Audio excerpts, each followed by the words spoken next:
Good afternoon everyone, welcome to this week's webinar. If you could just hang on for a couple of moments, we're having a few technical issues. I don't think you can see our screen at the moment. Just bear with us 1 second please.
Hello everybody, sorry for the delay. I hope that you can all see the screen now and Launa's presentation.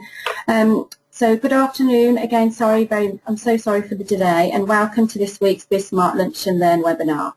As you know, we run weekly webinars aimed to provide advice and share knowledge on key business topics and specialist areas. So joining me today is BizSmart Select member Launa Brooks from Launa Brooks Management Development, who will be introducing us today to the concept of the emotional contract. Launa, would you like to tell us a bit more about yourself and your company? Absolutely. As Caroline says, my name is Launa Brooks. My company is Launa Brooks Management Development, and I work with managers to support them to stay calm and strong in whatever challenge they face in the workplace. And if you're listening and you're thinking, well, actually I don't manage a team, you bear in mind a lot of the things that I'm going to talk about are managing yourself, managing your relationships within your friends and family sphere, and managing your suppliers and your contractors and even your clients. So it's all about working with people to support their relationships and their communications. Great, thank you so much, Launa. Before we start the webinar, can I ask you to use the question mark function on your screen to post any questions for Launa, and she will answer them all at the end of the session rather than doing them during the webinar. Thank you very much then, Launa, over to you. Okay, thank you.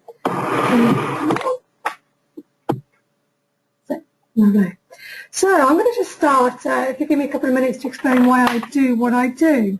And I hadn't really thought about becoming self-employed full-time. I've been doing personal development work for many years, but I was working in a particular corporate area, and I had two senior members of my team, one of whom I had to constantly talk to about discipline issues, and one of whom I actually had to put through the capability process. And that's the quandary we have with staff. It's whether, when they're not actually performing, is it can't do or is it won't do. And I actually had one of each at this point in time. So what I had was somebody who wasn't capable of doing their job, and she'd been doing that job for 13 years, and no one had ever told her that she had any issues. And I've got to put my hands up and say, as many times as I tried to tell her, she really wouldn't take it from me. So I was able to find another colleague who she really respected, and actually he had the confidence to share that with her. And once she understood it, she was able to start looking at how she could develop, and we got her some support. The other member of our team was severely disabled, And he was a great member of the team, worked really well, but unfortunately on a bad day, when he was in a lot of pain, he would bring that pain and that anger to work with him. And that meant that his team were always on eggshells as to what he was going to be like on the day. After a particularly bad week, when he'd been quite rude to several of his staff, I took it upon myself to discipline him about his behaviour in the workplace. It was a really difficult decision to make because we all understood why he was like he was. But actually, afterwards, he thanked me. He thanked me for being the first person that had the confidence to actually say to him, that he wasn't doing what he should be doing, and he really understood the impact that he was having on his team at last. Now, the pain didn't go away, but we actually put a mechanism in place for people to understand what mood he was in on a day. And if the door was shut to his office, just leave him be, not to worry about him. He was just dealing with the pain in his own way. So in that role, which was my last corporate role, I was dealing with one can't do and one won't do. And actually, I had some issues with some other managers, and I was speaking to my ops director about those issues. And she said, the problem with you is you're just too good. And I said, what do you mean? She said, well, you're the first person to come in and you've tackled that team and you've sorted out all those problems. And other managers in other areas haven't got that confidence. So actually what's happening is you're showing them up. So what we really need for you is for you to actually back off a little bit. Now, I thought that was a really strange thing to ask a member of your team to say they need to calm down a bit because they're too good. And even saying it now makes me cringe a little because I'm not one to spout my own worth. But it made me realise that the stuff I do, the confidence I have to really help teams manage themselves in the workplace needs to be shared. And that's where Launa Brooks Management Development came from. It was a case of we spend too much time at work not to enjoy our work. So let's find a way of dealing with the niggles and the issues that go on at work so that we can actually make a difference to what we do as managers.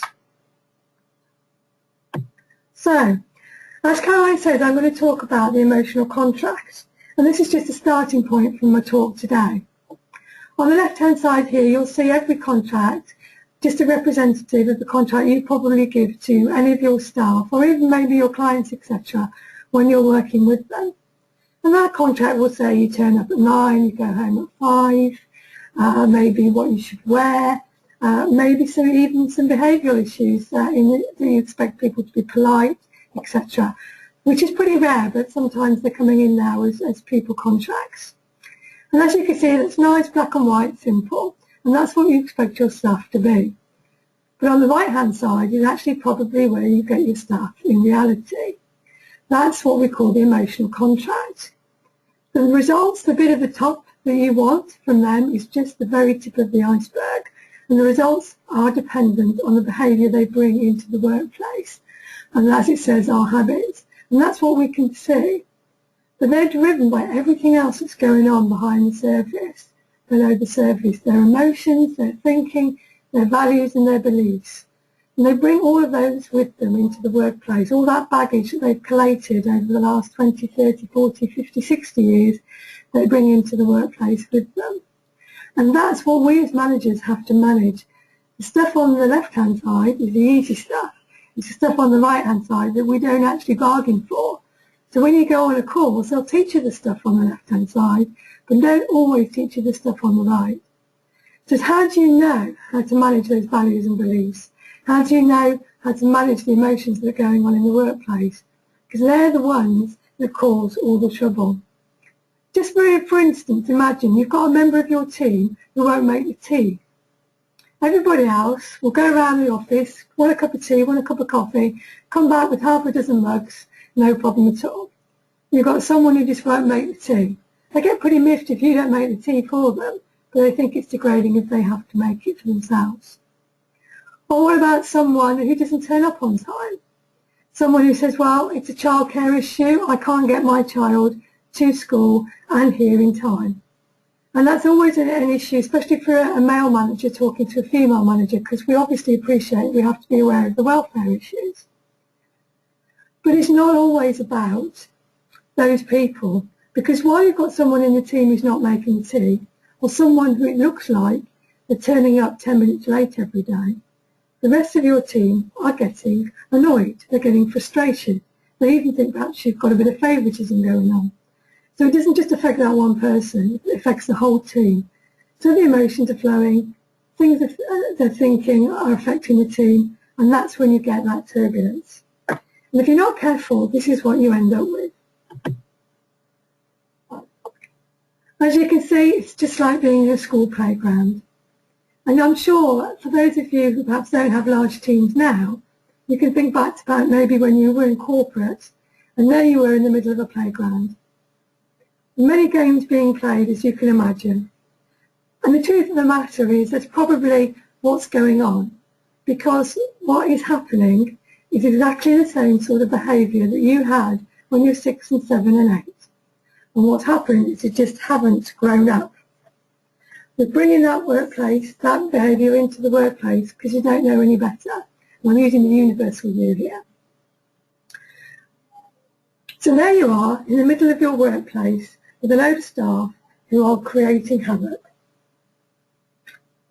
You've got the one who won't make the tea, you've got the one who's coming in late, and all the others grumbling about those two people.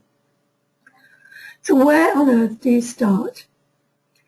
Well, I'm going to start at the beginning. And to really understand where all this behaviour comes from, we really do have to start at the beginning. What I'd like to do is take you back to your childhood. And when you were born, you were extremely vulnerable. And you had two ways of looking at the world. You either were going to deal with flight or fight.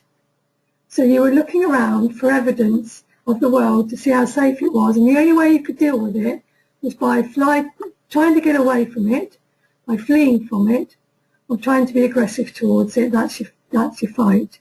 And that's the only two ways you could live with the world.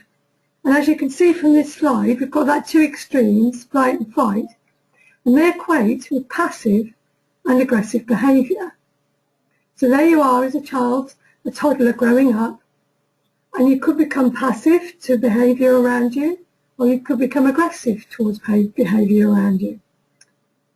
And what you're actually looking for is evidence. You're looking for evidence from all around you that the world is a safe, lovely place to be in.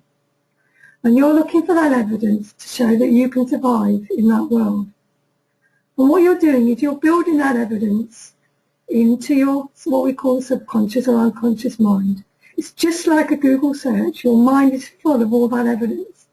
What your mum says, what your dad says, what your aunts and uncles say, what the media says.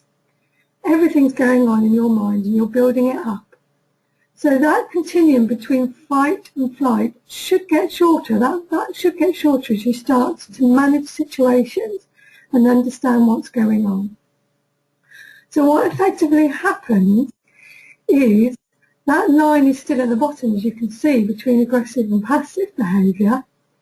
But as we get evidence to prove that we can be assertive adults, they become less and less impactful upon us as adults. So we at the pinnacle, we'll say 18 for the sake of another age, 18 years old, are supposed to be confident, assertive adults that can engage with each other on a confident and assertive level. That means that we respect each other, that we have our own opinions and we respect other people's opinions, that we share them, and that we treat each other with respect. We own our own decisions, we own our own ideas. That's where we should be. Now the issue is, the guys that you can have working for you really haven't quite got there yet, because they're still doing a little bit of that, because they haven't quite got that line short enough to be the pointy bit at the top. They're still carrying some aggressive and some passive. That's because, as you know, there's such conflicting ideas on how we should be as we grow up, how we should think, what we must do, what we should do, what we could do. And our mind is just full of all this stuff. Again, it's like a Google search, and depending what you put in, depends what you get out, and whether what you get out is confident, assertive behaviour.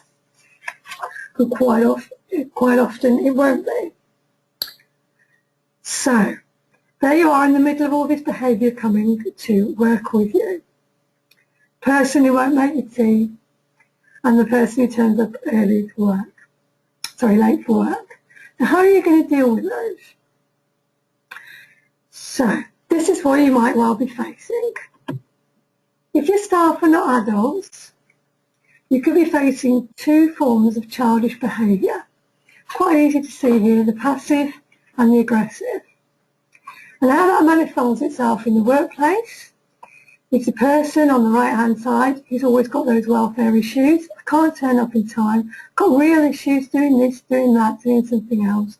It's a real problem. Or it could be the aggressive person, I'm not making the tea, why should I make the tea? Okay. Now, all that's going on around you, but what if you're not assertive? What if you decide to act in your passive or aggressive ways? This is what happens. We become parents, and we're actually managing our children in the workplace as parents. So on the left-hand side, effectively, you're telling off that naughty boy for not making the tea. And all that will do is wind him up even more. So actually the aggression grows, and aggression builds on aggression. And what if you're the caring, sharing parent who's really concerned about a person turning up for work late, and is really model coddling that person, when actually all that's doing is making the rest of the staff quite angry with the way it's going? Okay, Launa, that's fine. So what do? Do you know the answer is really simple, but the answer is really, really difficult at the same time?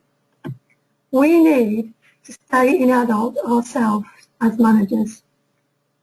No training course you can go on about being a manager will really support you to be self-aware. It's the self-awareness of who I am, that emotional intelligence that we could use at the bottom, that really makes a difference to an effective and strong, calm manager. So it is about being assertive, about dealing with issues straight away. It is about being confident with your team, being strong, being consistent, being responsible for the decisions that you make, even the wrong ones. Putting your paws up and saying, I'm sorry, I made a mistake here, let's get it sorted. It's about being decisive and sticking with those decisions, even though they can be a bit painful at the time. It's about listening, and it's about responding to what's going on and nipping those things in the bud, and keeping an eye on your own emotional intelligence, because basically if you can stay calm, that will affect people around you.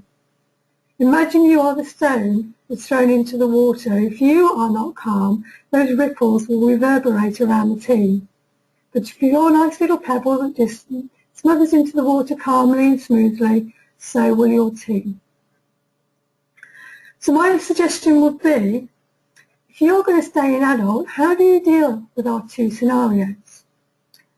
First of all, you've got a team member who won't make the tea. Well, that's fine.